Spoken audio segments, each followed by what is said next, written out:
تو آپ کی اس درخواست کو وہ یہ کہ عبداللہ رضی اللہ تعالیٰ عنہ کو وہ اپنی فرزندی میں لے لیں، یعنی اپنی بیٹی آمنہ سے ان کی شادی کر لیں، تو ان کی خوشی کی انتہا نہ رہی۔ انہوں نے بروئے چشم پیغام قبول کر لیا، یعنی بخوشی اس کو قبول کیا۔ دونوں خاندانوں کا تعلق آخر میں بنی اسماعیل ہی تک جاتا ہے، اس لیے وہب بن عبد مناف نے اپنی بیٹی آمنہ کی شادی، جو اپنے قبیلے میں سیرۃ النساء کہلاتی تھیں، عبد المطلب کے بیٹے حضرت عبداللہ رضی اللہ تعالیٰ عنہ سے بخوش دلی کر دی۔ کہا جاتا ہے کہ عبداللہ بن عبد المطلب حضرت بی بی آمنہ بنت وہب کو رخصت کرا کے اس مکان میں لائے جو انہوں نے ان کے لیے لیا تھا، اور وہیں حضرت آمنہ رضی اللہ تعالیٰ عنہ کے شکم مبارک میں حمل قرار پایا، جو حضور نبی کریم صلی اللہ علیہ وآلہ وسلم کی ولادت بعد شہادت پر اختتام پذیر ہوا۔ جب ورقہ بن نوفل کو حضرت بی بی آمنہ کے حمل کی خبر پہنچی تو وہ بہت خوش ہوا، کیونکہ اس سے قبل جو کتابیں وہ پڑھ چکا تھا ان میں لکھا تھا کہ اس قوم میں ایک عظیم المرتبت اللہ کا محبوب نبی پیدا ہوگا جو وجہ وجود کائنات ہے، اور تمام نبی ان کے آنے کی بشارتیں دیتے آئے ہیں، اور تمام آسمانی کتابوں میں ان کے تذکرے موجود ہیں۔ علامہ ابن کثیر لکھتے ہیں کہ جناب عبداللہ رضی اللہ تعالیٰ عنہ اپنے والد کے ساتھ قبیلہ زہریہ کی طرف جا رہے تھے تو انہیں راستے میں ایک کاہنہ فاطمہ بنت مرا الخشمیہ ملی۔ اس نے ان کے چہرے پر نور نبوت دیکھ کر ان کے ساتھ شادی کی خواہش کا اظہار کیا، اور اس کے صلے میں انہیں 100 اونٹوں کی پیشکش بھی کی، لیکن وہ اس کے جواب میں 2 شعر سنا کر اپنے والد کے ساتھ آگے بڑھ گئے۔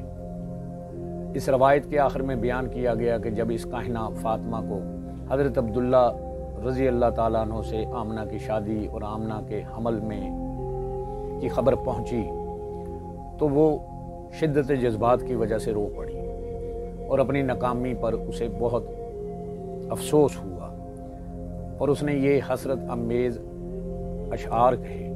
ایک بار حضرت عبد المطلب مکہ سے یمن جا رہے تھے، سخت گرمی کا موسم تھا۔ راستے میں تبر نامی ایک یہودی نے آپ کو بتایا کہ آپ کے ایک ہاتھ میں نبوت اور دوسرے میں حکومت کے آثار ہیں، اور نبوت کے آثار بنو زہرہ کی طرف منتقل ہوتے نظر آتے ہیں۔ اس نے تاکید کی کہ جب تم مکہ واپس جاؤ تو وہاں بنی زہرہ میں شادی کر لینا۔ چنانچہ حضرت عبد المطلب نے حالہ بنت وہب سے خود شادی کی، اور جس سے حضرت صفیہ اور حضرت امیر حمزہ رضی اللہ تعالیٰ عنہ پیدا ہوئے، اور حضرت عبداللہ کی شادی ان کے چچا زاد حضرت آمنہ بی بی رضی اللہ تعالیٰ عنہ سے کر دی۔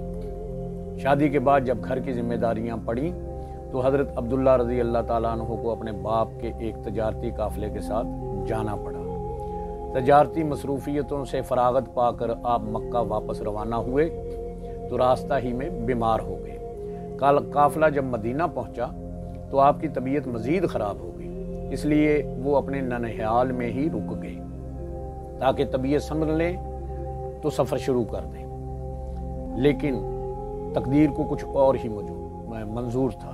آپ وہاں 1 ماہ بیمار رہنے کے بعد انتقال کر گئے، اور ان کی اچانک وفات سے سب کو صدمہ ہوا، لیکن جو صدمہ حضرت بی بی آمنہ رضی اللہ تعالیٰ عنہ کو ہوا اور جو قیامت ان پر ٹوٹی اس کا اندازہ وہی کر سکتی ہے۔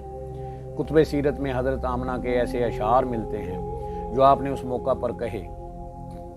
ذرا ملاحظہ فرمائیے کہ ان کے دل کی کیفیت اور فصاحت و بلاغت کا انداز دیکھیے۔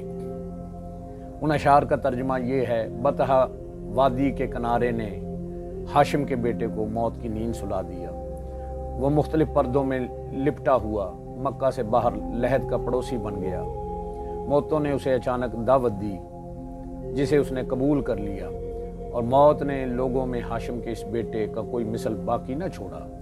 عشاء کے وقت جب اس کے دوست اس کی چارپائی کو اٹھا کر لے جا رہے تھے تو وہ باری باری کندھا بدل رہے تھے۔ اگرچہ موت اور اس کی مشکلات نے اس کو جھپٹ لیا ہے، لیکن وہ در حقیقت بہت سخی اور بہت رحم کرنے والا تھا۔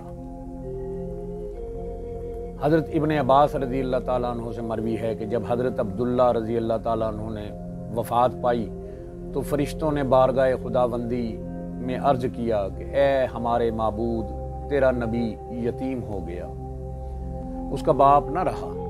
اللہ تعالیٰ نے فرمایا کہ میں اس کا محافظ ہوں اور مددگار ہوں۔